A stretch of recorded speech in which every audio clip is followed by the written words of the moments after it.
Putini thot që nuk dua luftë me Europën dhe nuk kam ndërmend të nisë një luftë, por nëse Europa e do një të tillë dhe nëse Europa dërgon trupa në Ukrainë, ka thënë sot ministri i jashtëm Sergej Lavrov, ne jemi të gatshëm ta nisim një të tillë. A t'i druhet Europa një derdhje të konfliktit jashtë kufive të Ukrainës në këtë moment? Shikon, ndonjëherë këto kur çfarë thuhet është e kundërta ndonjëherë. Pra ne nuk duam luftë mbas ata dhe janë mund të jenë duke u përgatitur për luftë.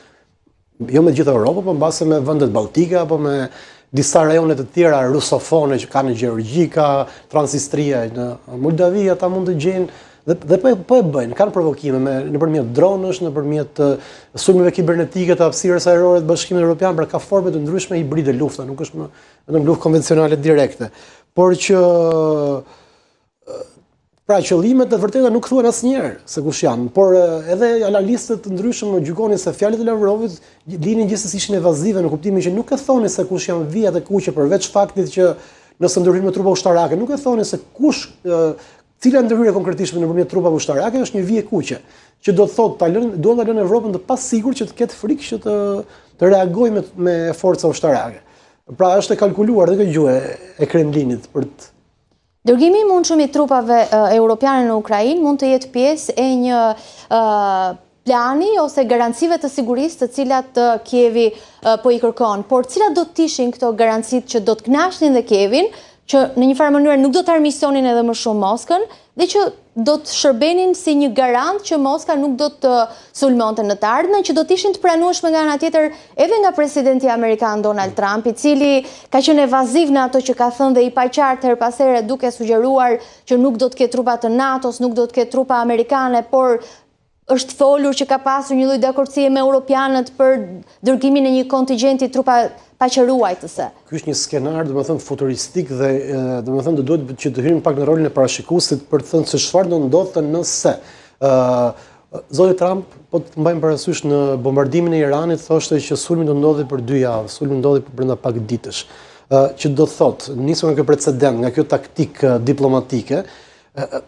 nuk përjashtohet që pra edhe qëndrimet e zotit Trump janë kalkulime të mençura, të matura për ta sjellë Moskën drejt vetes dhe për ta shtyrë drejt një paqeje, duke qenë se SBA-t e dinë që nëse ata i heqin ndihmën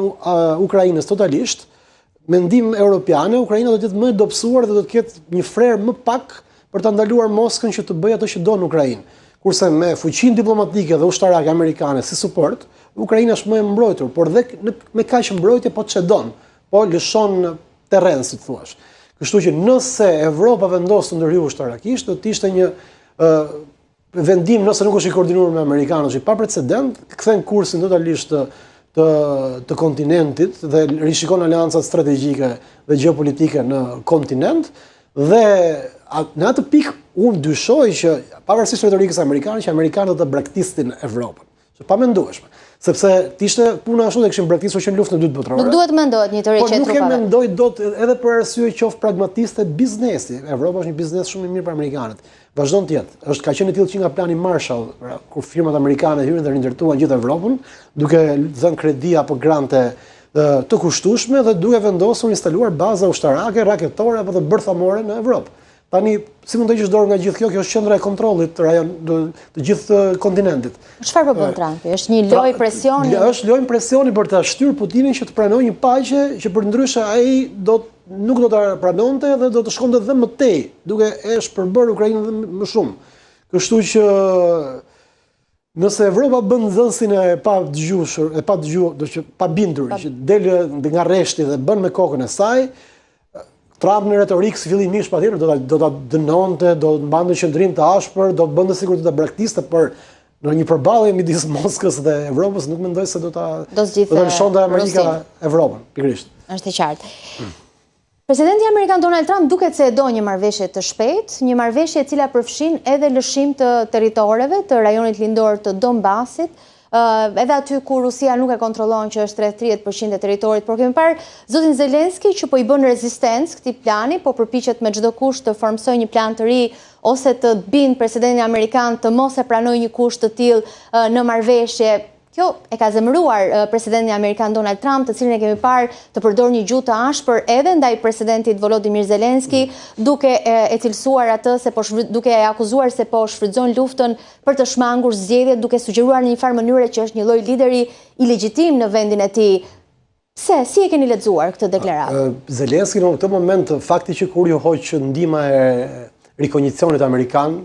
që inteligjencës ushtarake, pra që sinjalizon në kohë reale lëvizjet e Moskës, pozicionimet e ushtrisë, mobilizimin apo vendosin e raketave për të goditur apo dronëve për të nisur drejt Ukrainës, që nga momenti që kjo gjë u ndërpret pak në zyrtarisht, në sadim, u pa që qëndrimi amerikan ndaj Ukrainës ndryshoi pikërisht për të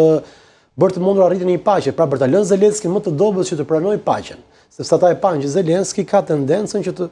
sepse edhe mund të etiketohet si tradhtar në vendin e tij, nëse pranon që Rusia ta pushtoj ato përfundimisht atë pjesë të Ukrainës dhe madje të shkojë edhe më tej, por nga ana tjetër është dhe dihet që në kohë lufte mund qeveriset dhe pafund, pra është dhe konveniente